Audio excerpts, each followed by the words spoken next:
Halo, balik lagi ke bagian 2 dari pembuatan database. Nah, pembuatan database perusahaan itu goals-nya adalah menyiapkan neraca awal. Gitu yang kalau misalnya kita lagi soal siklus akuntansi gitu yang kayak yang kemarin pretest, itu kan di awalnya ada neraca saldo kan.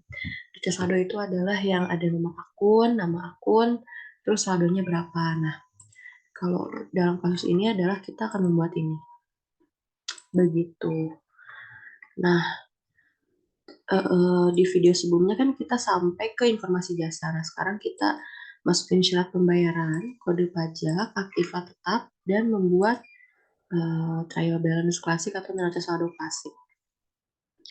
Syarat pembayaran adalah ada dua ya di PT Inti Furnitur ini, ada yang COD dan ada yang net 30. COD adalah cash on delivery, artinya ada uang ada barang ya ketemuan, kemudian net 30. Nah, ini kita udah belajar nih di akuntansi perusahaan dagang net 30 atau N30. N30 artinya adalah waktu jatuh tempo utang piutang perusahaan itu adalah di 30 hari. Kemudian ada kode pajak. Kode pajaknya PPN. Kemudian PPN-nya sorry. PPN-nya 10%, rate 10%, 10.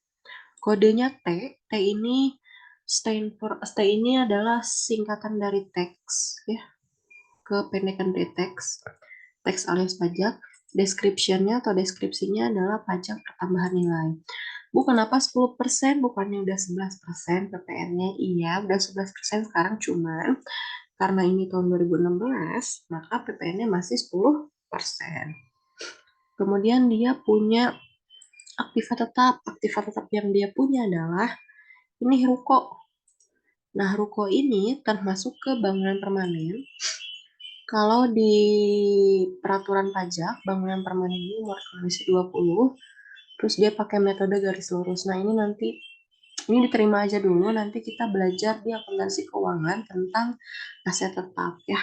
Jadi sekarang telan aja dulu. Oke, kita mulai dari syarat pembayaran dan kode pajak. Balik lagi kira-kira. Di mana sih di menu utama ini? Oh ya, ini yang penjelajah jangan di close ya, jangan. Jangan di close. Di menu utama, di sini ada berkas ya untuk yang data baru, buka data perusahaan, untuk data, simpan dengan alias atau nama lain, dan seterusnya. Kemudian ada persiapan. Kita bisa lihat lagi informasi perusahaan di sini di persiapan yang udah kita buat sebelumnya ya. Itu ada. Oke. Kemudian ada di sini ada daftar. Daftar itu memperlihatkan daftar mata uang kita, terus ada daftar akun, buku besar, kas bank, pelanggan, penjual. Kita cek aja ya. Mata uang kita hanya ada IDR. Nih, Indonesia saja. Kemudian daftar akun kita. Nah, daftar akun ini adalah dibuatin sama Accurate-nya kan tadi kita pakai basic setup ya. Ini mohon maaf ya kita nggak langsung jadinya gitu. Ini dibuatin sama Accurate. Itu ada banyak. Ada kas bank, kas dan bank ini kita buat sendiri. Ada piutang, ada banyak. Ini ada PPN masukan.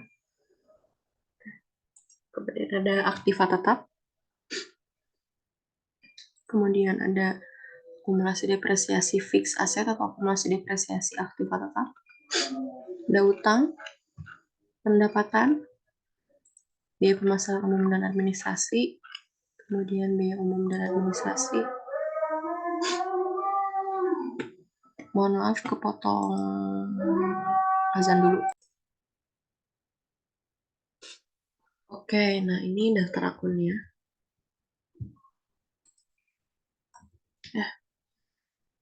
Sampai pendapatan lain dan beban lain. Kemudian di sini ada daftar-daftar yang lain, daftar pelanggan yang udah kita buat. Ini. Terus ada daftar pemasok yang udah kita buat. Ini. Nah, sekarang kita akan memasukkan syarat dan tadi pajak ya di daftar. Terakhir daftar lain. Ini ada kode pajak sama syarat pembayaran. Yang pertama kita masukin adalah syarat pembayaran, sekali lagi di daftar. Daftar lain paling bawah, kemudian syarat pembayaran yang ketiga. Nah, kalau kamu lihat, ini kan COD udah ada ya. Tapi kita klik aja dulu. Klik 2 kali atau klik ubah. Nah, di COD ini atau di syarat pembayaran ini, yang pertama ada informasi diskon yang di bold ini ya, dan ada jatuh tempo. Jika membayar antara 0 hari, maka mendapat 0 diskon, jatuh tempo 0 hari, ya namanya juga COD, benar gak? Nah, sebenarnya kalau COD ini harus diklik kayak gini, gitu. Tunai saat pengantaran atau COD. Keterangannya apa? Keterangannya adalah COD. Kita kasih lagi aja COD. Oke. Perbaharui, jangan panik. Nah, udah ada keterangannya. Nama COD, keterangan COD. Sekarang kita tinggal buat yang net 30. Buat baru. Oke, net 30. Net 30 itu sesuai dengan yang sudah kita pelajari atau N30.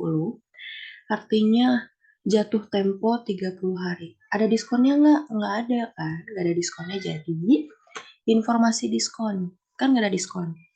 Sama kayak yang COD tadi, jika membayar antara 0 hari, ini harinya, kan mendapat diskon 0%. Kan nggak ada diskonnya.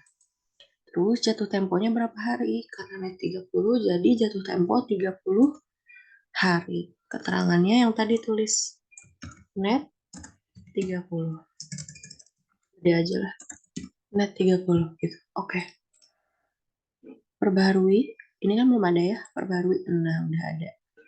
Net 30, net 30. Udah selesai nih. Nah, kalau saya sih biasanya ngajarin kalau udah nggak dipakai lagi, di close aja jendelanya. Kadang suka sampai banyak gitu, nanti pusing kalau sampai banyak. Sekarang, apalagi itu tadi syarat pembayaran sudah. Kemudian, nah sekarang kita masukin kode pajak. Kode pajak sama tempatnya kayak yang syarat ke daftar. Kemudian daftar lain, kode pajak yang pertama. Sekali lagi, daftar, paling bawah daftar lain, kemudian kode pajak. Nah, di sini kamu lihat sama kayak yang tadi syaratnya. Baru, ubah, hapus, perbarui, print. Kita pilih yang baru. Nah, kan muncul jendela ini. Nah, namanya PPN 10TP, pajak pertambahan nilai. Namanya berarti PPN, nilainya adalah 10%. Persenan nilainya 10, jadi nggak usah pakai persen lagi di sininya. Kodenya tadi teks. Keterangannya pajak pertambahan nilai. Nah, untuk pajak penjualan, kamu carinya PPN keluaran. Untuk pembelian PPN masukkan. Jadi yang penjualan PPN keluaran atau VAT out, pajak pembelian PPN masukkan atau VAT in. Oke. Sekali lagi sebelum di oke deh.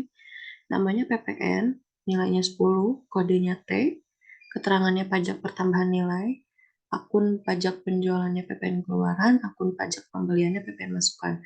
Di sini kamu nggak usah di scroll satu-satu, bisa klik terus ketik aja PPN gitu nanti keluar.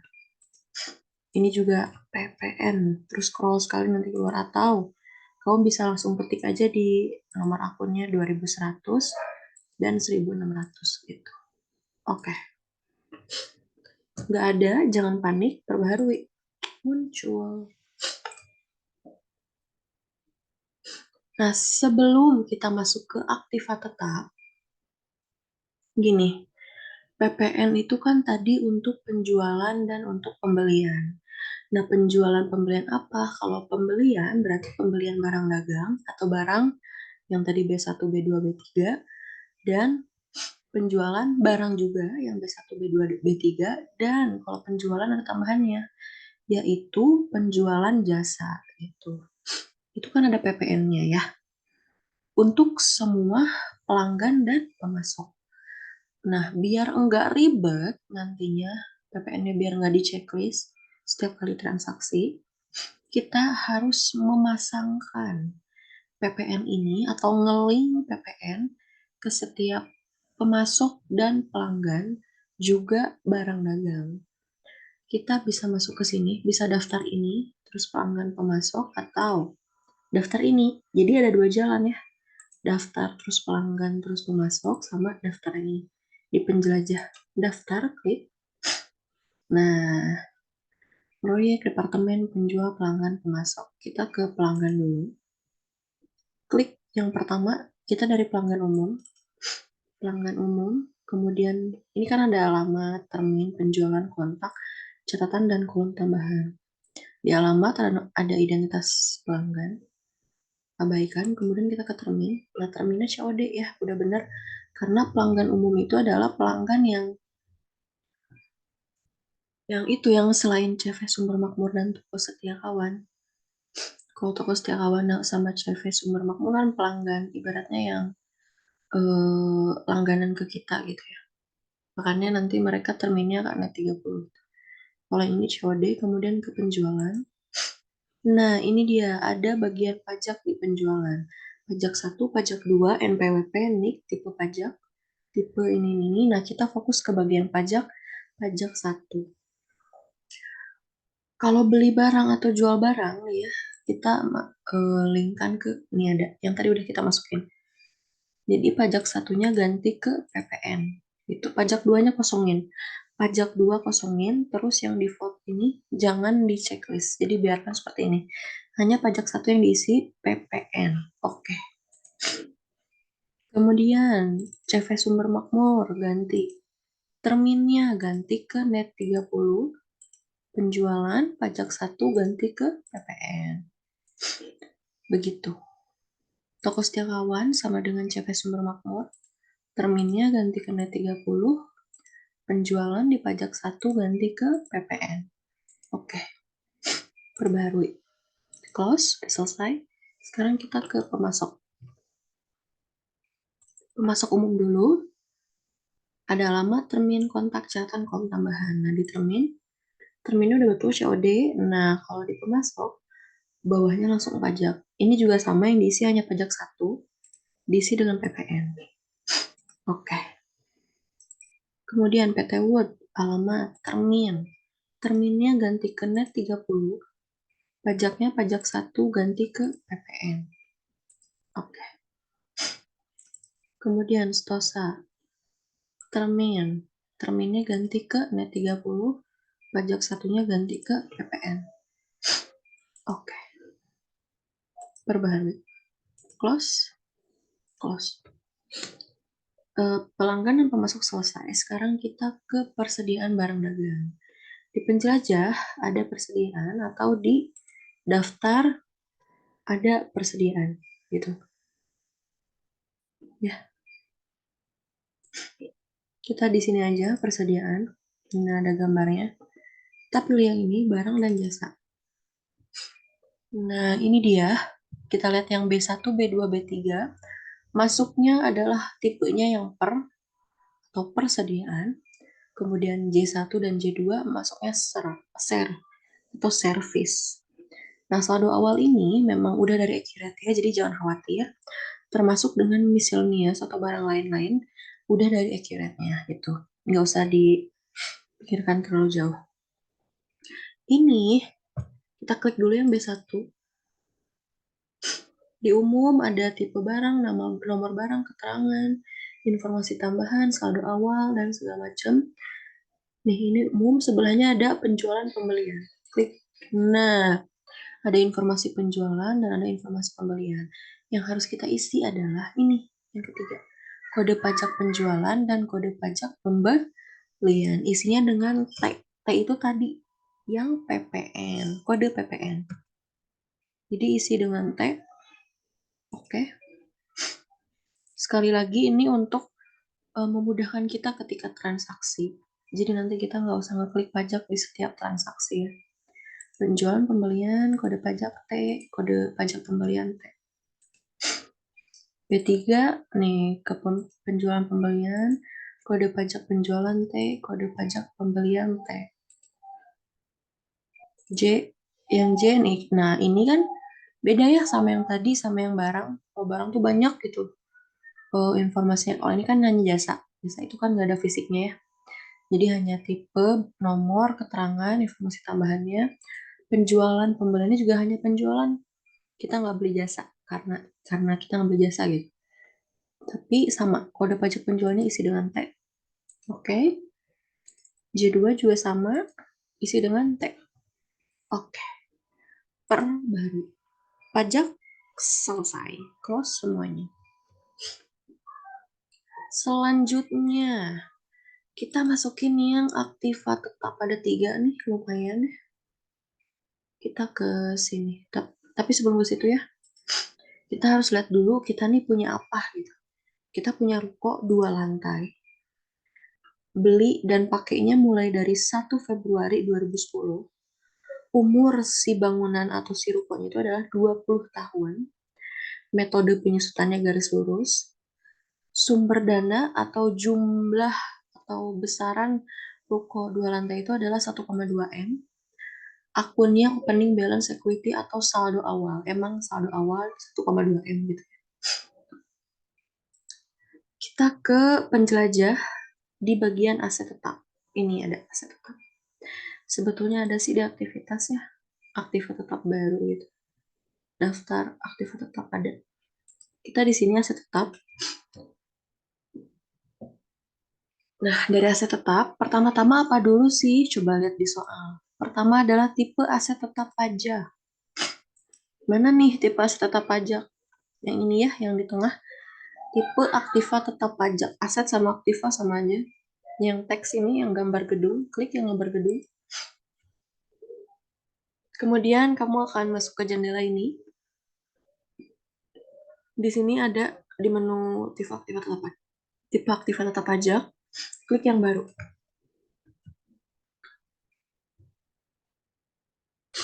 Tipe aktiva tetap pajak, metode penyusutan pajak, dan estimasi umur pajak.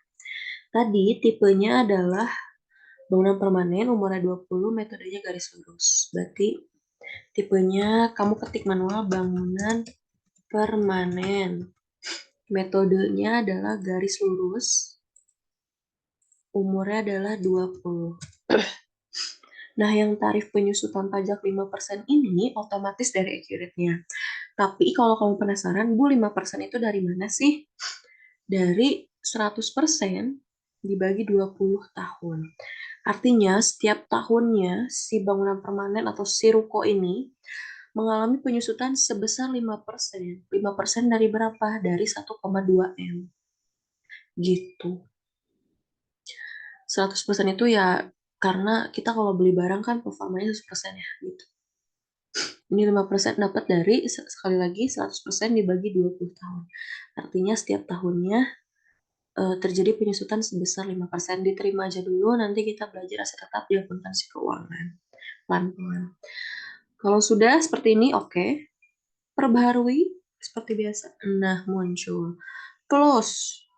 Jangan dipelihara. Nanti pusing. Terus, kita ngisi apa sih? Kita ngisi tipe aset tetap. Yang ini ruko dan bangunan permanen. Tipe aset tetap. Yang ini berarti. Yang sebelah kanan. Tipe aktiva tetap. Klik. Seperti biasa menunya sama. Kita klik yang baru di sini. Baru. Nah, tadi adalah ruko dan bangunan permanen. Tipe aktiva tetapnya adalah ruko. Tipe aset tetap pajaknya bangunan permanen. Nah, kalau kamu bangunan permanen itu adalah yang tadi kita input sebelumnya, tepat sebelum ini. Kalau belum diisi ya nggak bisa ngisi gitu. Bangunan permanen. Nah, kemudian metode penyusutan pajak, taksiran umur ekonomis pajak, dan tarif penyusutan terisi otomatis sesuai dengan tipe aktiva tetap pajak yang sudah kita input sebelumnya. Ini kan ada metode garis lurus, sebelumnya kita udah milih. Taksirannya 20 tahun kita yang ngisi juga sebelumnya. Tarif penyusutan ini otomatis dari Accurate. Jadi kita cuma ngisi dua, ngetik ruko sama milih bangunan permanen. Kalau sudah, silakan klik OK. Seperti biasa, perbaharui, jangan panik. Sudah muncul, kemudian close. Yang ketiga itu yang mana sih? Rincian aktiva tetap. Nah, rincian aktiva tetap bisa masuk dari sini. Dari yang daftar aktiva tetap, kemudian baru, atau kamu bisa masuk dari gambar mobil ini. Klik gambar mobil, nah sama aja kan? Kita masuk dari gambar mobil aja ya. Di sini ada banyak informasi yang harus kamu input. Pertama, kode aktivanya A001. Klik ketik A001. Tipe aktivanya apa? Ruko. Tanggal belinya tadi 1 Februari 2010. Tanggal pakainya juga sama, 1 Februari 2010. Tolong tanggal beli dan tanggal pakai jangan sampai salah. Karena ngapus aktiva tetap tuh ribet. Nih, 1 Februari 2010. Keterangannya adalah yang tadi ruko 2 lantai. Kuantitasnya kita punya berapa ruko? 1. Oke. Yang identitas ini selesai, kita ke bawah, ke yang umum. Umur bulan aktiva. Bla bla bla tahun, bla bla bla bulan. Kita hanya tahu 20 tahun, jadi hanya isi yang bagian tahun ini ya. Klik di sini, hapus nolnya, ketik 20. Selanjutnya, metode penyusutan. Tadi kan metodenya adalah garis lurus. Nah, ini rasio 5% otomatis terisi. Dapat dari mana yang tadi ya? 100% dibagi 20 per tahunnya, penyusutannya 5%. Akun aktivanya. Ruko itu apa sih? Bangunan permanen kan tadi. Artinya yang mana nih? Ruko. Gedung. Gedungnya ruko itu. Kemudian akun akumulasi penyusutannya berarti yang gedung. Akumulasi penyusutan gedung. Akun beban penyusutannya berarti beban penyusutan gedung. Cari yang ada gedungnya. Nah ini, biaya penyusutan gedung. Kemudian yang di bawahnya, aktiva tidak berwujudnya jangan di checklist. Karena gedung itu berwujud. Aktiva tetap fiskalnya di checklist. Di sini udah selesai. Kita ke pengeluaran. Nih, pengeluaran sebelah umum. Nah, nomor akun, tanggal, keterangan, dan jumlah. Kita lihat nomor akunnya. Tapi akun ini ada ya. Opening balance equity sebesar 1,2 M. Kita klik di nomor akun. Kamu lihat ada ini. Kotak kecil ini. Klik kotak kecil ini. Nah, coba cari ada opening balance equity. Nah, ini ada. Klik 2 kali. Nah, tanggalnya otomatis mengikuti tanggal beli dan tanggal pakai. Keterangannya ini adalah nama akunnya, opening balance equity, otomatis karena kita sudah memilih dari sini. Jadi kamu akun itu bukan ngetik manual di keterangan, tapi memilih dari nomor akun dari sini ya, dari kotak kecil yang ada di nomor akun. Jumlahnya tadi adalah 1,2 M. Enter, panah ke atas. Nah, kalau kamu lihat, harga perolehannya otomatis terisi 1,2 M. Aktiva dihentikan 0, akumulasi penyusutan 0, karena kita baru masukin aktivanya. Nilai buku akuntansi, nilai buku itu adalah, jadi sebenarnya nilai realnya itu berapa, Nan? Nilai buku itu nilai realnya. Nilai sisa 0. Oke.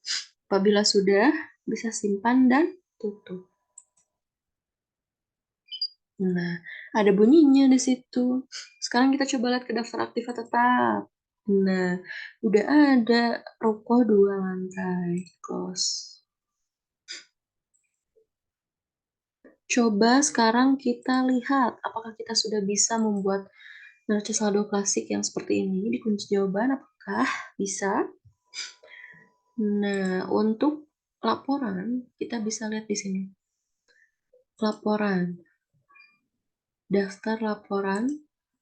Nah, ada banyak ya.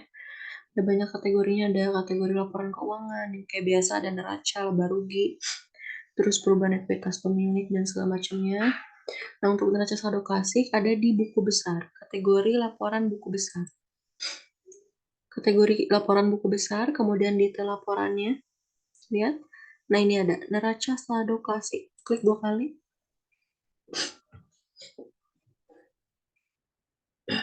Per tanggal berapa sih? Per tanggal berapa tadi neraca saldonya? 31 Desember 2016. Saldo nolnya nggak usah di checklist, biarin aja. Okein aja. Langsung.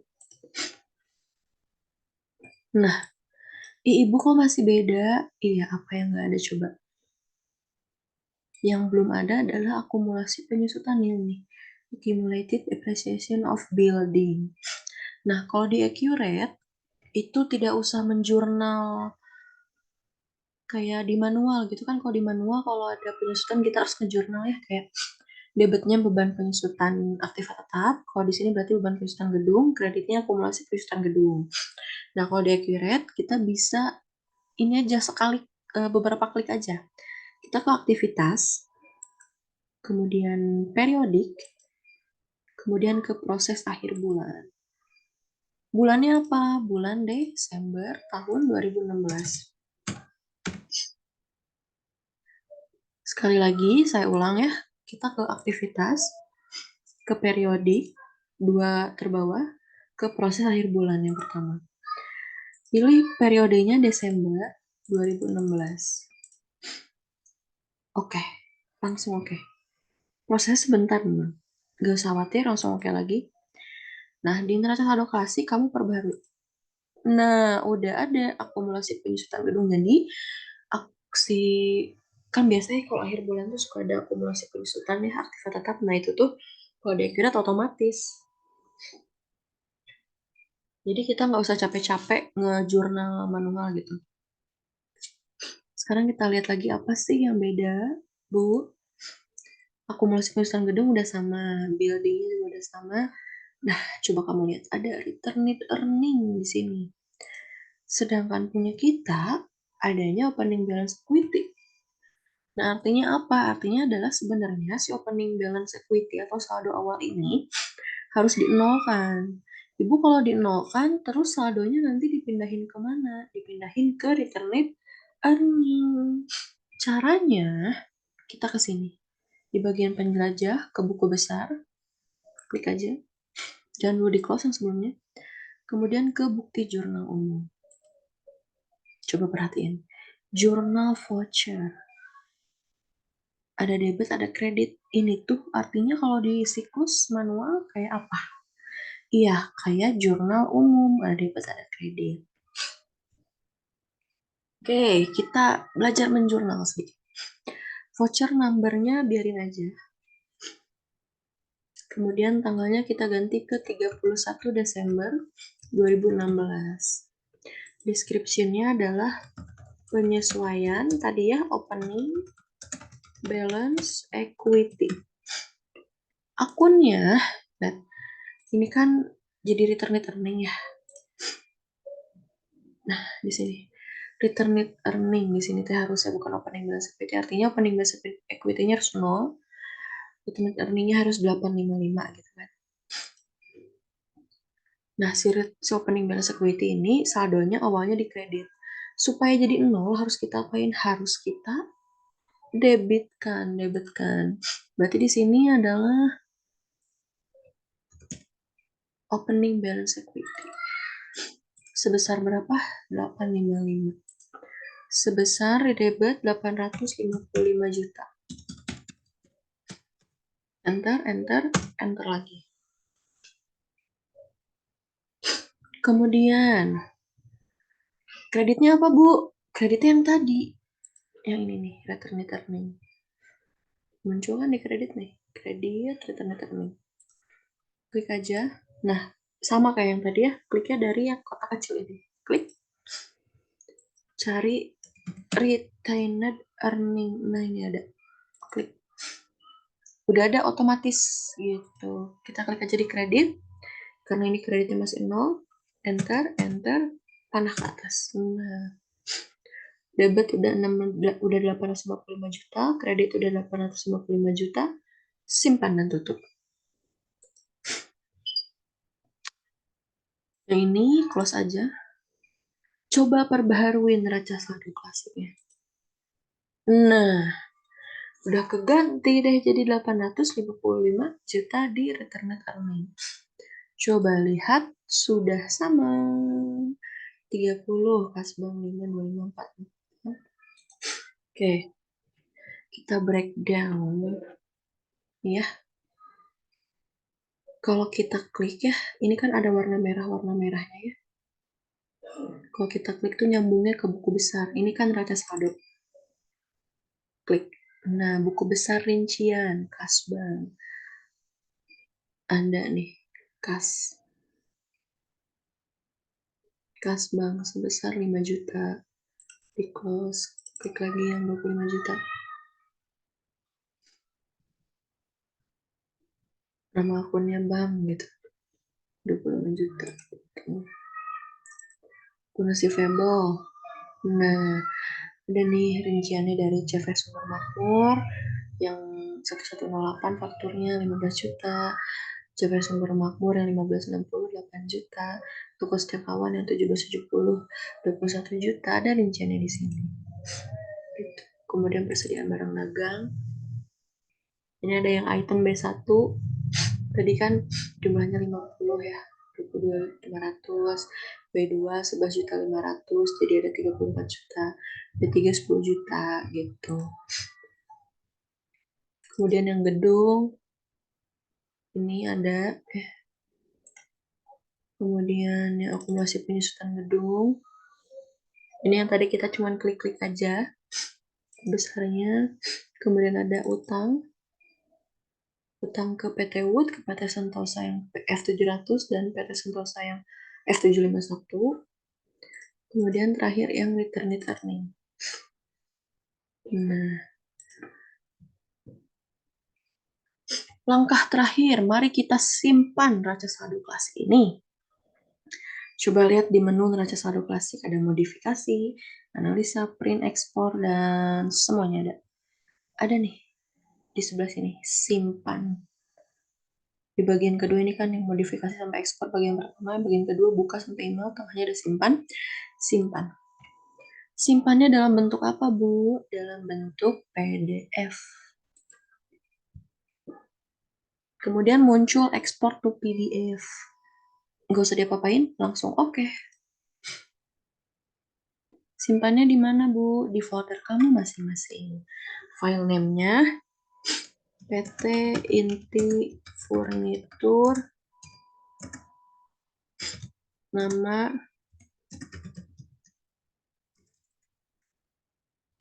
kelas, terus ini adalah neraca saldo klasik gitu. Save. Nah, sudah di save, di close aja, di close lagi, coba kita lihat. Nah, ini ada.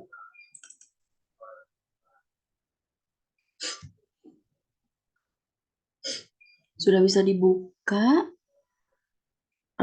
Saldo klasiknya.